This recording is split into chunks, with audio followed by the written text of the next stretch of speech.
ராதே கிருஷ்ணா. வணக்கம். நான் உங்கள் சிகியம்மா பேசுகிறேன்.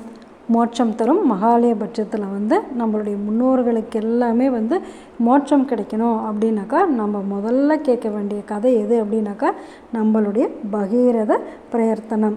அதாவது பகீரதன் கங்கையை பூமிக்கு எப்படி கொண்டுட்டு வந்தார் அப்படிங்கிற கதையை நம்ம கேட்டோம் அப்படின்னாவே நம்மளுடைய முன்னோர்களுக்கு எல்லாமே முக்தி கிடச்சிருமாம். சரி, இப்போ ஒரு கதையை பற்றி நம்ம தெரிஞ்சுக்கணும் அப்படின்னாக்கா அந்த கதைக்குள்ளார கதை அப்படின்னு சொல்லி வரிசையாக கதைகள் வந்துக்கிட்டே இருக்கும். எப்படி அப்படின்னாக்கா இப்போ நம்மளுடைய குடும்ப பரம்பரை எப்படி வருது, நம்ம அப்பா, நம்ம தாத்தா, அவங்களுடைய அப்பா அப்படின்னு சொல்லி வரிசையாக வருதில்ல. அதுக்கப்புறமேட்டு அவங்கவுங்க பிள்ளைங்களோட கதைகள் அப்படின்னு சொல்லி வரிசையாக வருதில்ல.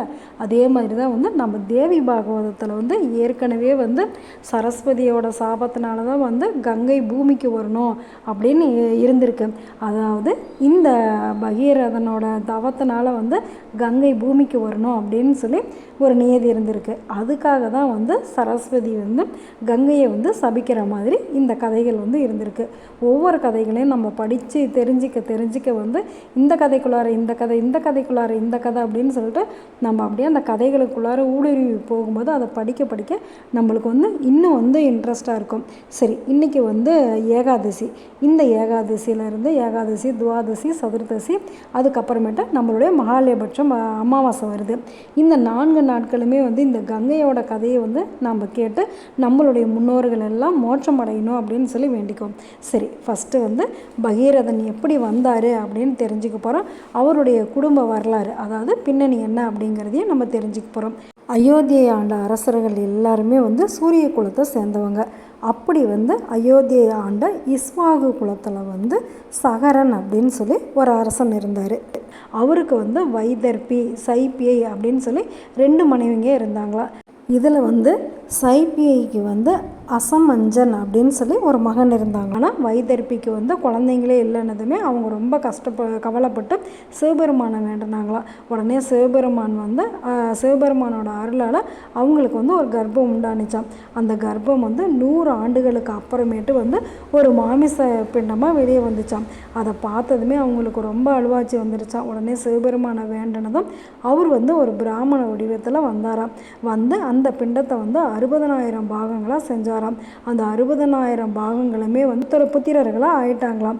சில காலம் கழித்து சகரர் ஒரு அஸ்வமேத யாகம் செய்யலாம் அப்படின்னு சொல்லி ஏற்பாடு பண்ணாங்களாம். சகரர் அஸ்வமேத யாகம் செஞ்சாக்கா தன்னுடைய இந்திர பதவி எங்கே போயிடுமோ அப்படின்னு சொல்லி இந்திரன் பயப்பட்டு அந்த யாக குதிரையை எங்கேயாவது கொண்டுட்டு போய் மறைச்சி வச்சிடணும் அப்படின்னு சொல்லிட்டு அந்த குதிரையை தூக்கிட்டு போய் பாதாள லோகத்துக்கு போனா. அப்படியா அங்கே கபில மகரிஷி தியானம் பண்ணிட்டு இருக்காரு. உடனே இவர் என்ன பண்ணுறாரு, இந்திரன் அந்த குதிரையை கபில மகரிஷியோட ஆசிரமத்தில் கட்டி வச்சுட்டு போயிடுறாரு. உடனே சகரன் தன்னுடைய புத்திரர்களுக்கெல்லாம் கட்டளையிடுறாரு, நீங்கள் போய் இந்த அஸ்வமேதையாக குதிரை எங்கே இருக்குன்னு கண்டுபிடிச்சிட்டு வாங்க அப்படின்னு சொல்லிட்டு. உடனே அவங்களும் என்ன பண்ணுறாங்க, பூமியை குடஞ்சி உள்ளே போய் பார்க்குறாங்க. அங்கே போய் பார்த்தாக்கா கபிலரோட ஆசிரமத்தில் அந்த குதிரைகள்லாம் கட்டி இருக்கு. அதை பார்த்ததுமே இவங்களுக்கெல்லாம் ரொம்ப கோபம் வந்துருச்சு. நாம் தான் ஒரு ராஜாவோட பிள்ளைங்க அப்படிங்கிற கர்வத்தில் அவங்க என்ன பண்ணிட்டாங்க, கபிலரை திட்டினதோடு மட்டும் இல்லாத அவரை துன்புறுத்தவும் ஆரம்பிச்சிட்டாங்களாம். ஒரு சமயத்தில் கபிலருக்கு ரொம்ப கோபம் வந்துருச்சான். அவர் தான் தியானத்தில் இருக்கார்ல. உடனே என்ன பண்ணிட்டார், எல்லாரையுமே தன்னுடைய தவ வலிமையால் எரித்து சாம்பல் ஆக்கிட்டாராம். இதை கேள்விப்பட்ட சகரன் உடனே கபிலர்கிட்ட போய் வணங்கி, நான் செய்கிற அஸ்வமேத யாகத்தில் இருக்கிற குதிரை உங்களுடைய ஆசிரமத்தை இருந்ததுனால தான் இந்த குழப்பம் வந்துருச்சு. என்னுடைய புத்திரர்களை எப்படியாவது மன்னித்து அவங்களுக்கு சாப விமோச்சனம் கொடுத்து அவங்க நற்கதி அடையிறதுக்கு நீங்கள் தான் வழி சொல்லணும் அப்படின்னு சொல்லிட்டு தன்னுடைய குதிரையை எடுத்துகிட்டு போகிறதுக்கு அனுமதியையும் கொடுக்கணும் அப்படின்னு சொல்லி கேட்டுக்கிட்டாங்களா. உடனே கபில மகரிஷி என்ன பண்ணிட்டாரு, மன்னித்து அவருடைய குதிரையை நீ எடுத்துகிட்டு போ அப்படின்னு சொல்லிட்டு கங்கை பூமிக்கு அந்த கங்கை நீர் இந்த சாம்பலில் பட்டாதான் இந்த 60,000 பேருக்கும் நற்கதி கிடைக்கும் அப்படின்னு சொல்லிட்டாராம். சரி, சகரன் என்ன பண்ணார், கங்கை பூமிக்கு எப்படி வந்தாங்க அப்படிங்கிறத நம்ம நாளைக்கு தெரிஞ்சுக்கலாமா? நல்லது நினைப்போம், நல்லதே நடக்கும், ஆனந்தமாக இருப்போம். Okay, bye. ராதே கிருஷ்ணா.